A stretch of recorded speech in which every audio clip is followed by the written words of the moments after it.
Hey guys, this is a little bit of a recap of my whole weekend in a hole.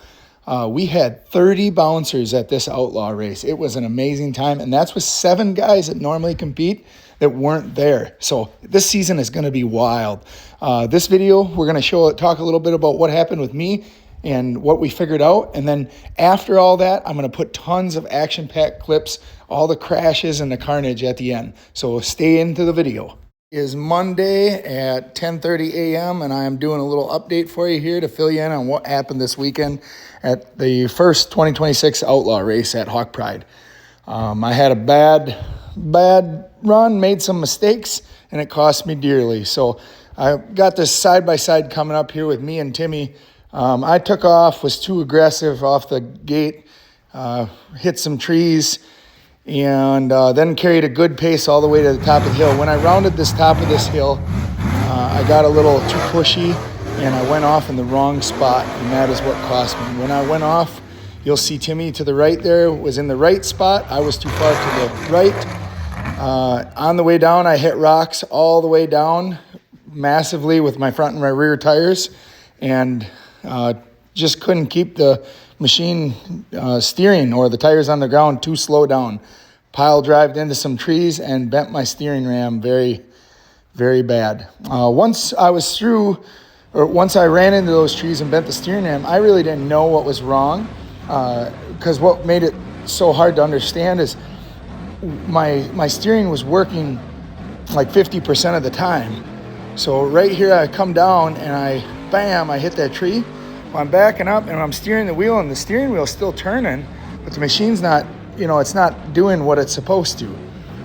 So I tried a couple times there, and then I realized, okay, I'm not in the race anymore. Now I just got to get out of this situation and finish. And as I get out of this, I'm realizing that there's something going on with the steering, right? So I make it right here, and I'm turning to the left, and it's turning. Everything's turning, and then all of a sudden when I turn back right, the steering locks, and now I have no front steering, and it would just magically unlock and then lock, and I didn't know what was going on. I just knew at this point that I had to get through the race to get a time and get some points. So anyway, what ended up happening is I did get through the race, I did get some points, finished the course, and then we went back to camp. Jim Burmeister, he came back to help me. He found a chain, and we chained the front steering ram to a tree and tried to bend it back. It was bent gently, and while it was locking up on me, is it would turn so far, and then it would wedge itself locked. We did get to bend it slightly, though it didn't increase drivability at all. In fact, it stayed locked from then on. Second, I did not have a spare ram, which kind of is a blessing in disguise, because I should have a spare ram with me. So I went back and I run hill 2, and I just ran hill 2 with nothing but rear steer. I did accomplish my goal with the second hill in just making it through a nice clean run without having front steer. It was in the 82nd range. So I did complete both courses in the amount of time, and I was very hopeful that I would still be in the top 10 just because of the amount of DNFs. That was not the case. I did not make the top 10, though I do believe I had to have been close. Unfortunately, I don't know what place I got. The times and that are not made public until a little bit after the race, when they're able to go through everything with a fine-tooth comb and make corrections and everything. So I will know soon, but I know it was not too bad, considering everything. It could have always been a DNF for no time at all. Which we are chasing points, so every little bit matters. I want to give a special thanks to Jim Burmeister for helping me chain that front steering ram and try and bend that back. I appreciate that very much. Also, Holly for getting me some water at the start line. I had sat there for a while, and that was a really nice thing. Johnny for taking the video. It's really hard to video yourself at these races, as most of the people that are doing the videoing are people that run their own social media accounts and fans watching, so you don't want to interrupt their day. Kevin Taylor for really helping me see what happened here. I was concerned that there was something with my suspension. I was confident that I had it set up correctly, and he really took the time and went through frame by frame and showed me that no, Nick, you just got off your line. There was nothing really wrong. You were hitting stuff at too high a speed, and you weren't on your line at all. So really appreciate him taking the time to do that. And, of course, Timmy Cameron, for being such an amazing competitor. Having such great competition is awesome, and he truly is a good guy and a great friend. Also, I'd like to shout out to all the podium people here. TC on first there, Jonathan O'Mary with a second, running Blake Harity's rig, Fordzilla 2.0, and then Blake Harity himself running Fordzilla 2.0, bringing up third place. That's a pretty amazing accomplishment for all those guys. Congratulations.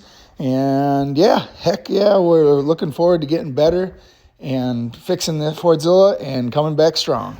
Starting off with Mr. Ron Adams. This is his wild run. He just shot right up it. Was pretty awesome. Then TC. TC had to actually climb the third hill twice due to a timer malfunction. So this is his first run here. And then we had a rerun here with the second one, which was really cool because he actually got the exact same time as was estimated for the first run. Here is Fordzilla 2.0. I do not know which driver this was, whether it was Blake or Jonathan O'Mary. Then we had Gold Rush. Dustin Medley, pilot in Gold Rush, handled this very well. I was concerned with how hard he was going to hit this, as Gold Rush has so much horsepower and can get really wild in a quick period of time. So pretty cool that he was able to work his way through this and get himself a time on that third course. Next up was Chad Landler. He's from Minnesota. He's more local to me. He had a steering line failure. When he hit the wall there, his hydraulic lines blew out. So something that's an easy fix. I'm sure he's looking forward to getting that fixed, and he'll be just as competitive as ever. This here is Mr. Jerry Gray in Outlaw Buggy, and something I found interesting in watching him is watch when he gets up on this wall, his rear right tire. That thing starts wobbling. I don't know if it came off the bead or lug nuts or what, but it went back to straight, which I thought was odd. He did get almost up there and then broke a front right axle, and that was the end of him. Another Fordzilla 2.0. Again, not sure if it's Jonathan or Blake. Regardless, they made it up and made it look easy.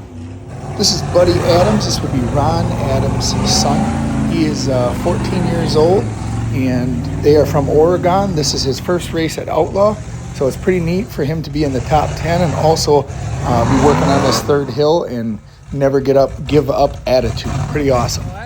Last competitor of the night, and that rounds off the whole thing. I appreciate you guys watching, and please share and like and follow, be a subscriber, everything that you need to do to keep my social media going and bringing in some income to help me with my racing.